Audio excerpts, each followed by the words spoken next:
బీర్కూర్ మండల మంజిర సమీపం మరియు బిచ్కుంద హస్గల్ గ్రామం మంజిర సమీపం నుంచి దొంగచాటుగా ఇసుక మాఫియా రాత్రి 2 గంటల నుంచి అక్రమ ఇసుక రవాణా ట్రాక్టర్లలో 150లకు పైగా తరలిస్తున్నారు. మరి రాత్రి సమయంలో నడుస్తున్న ఇసుక మాఫియాను అరికట్టడం ఎలా?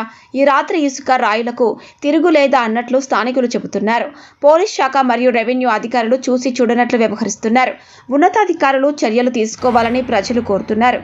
మరి ఆ ట్రాక్టర్లపై కేసులను వెంటనే చేస్తే పూర్తి స్థాయిలో అక్రమ ఇసుక రవాణా అరికట్టవచ్చు.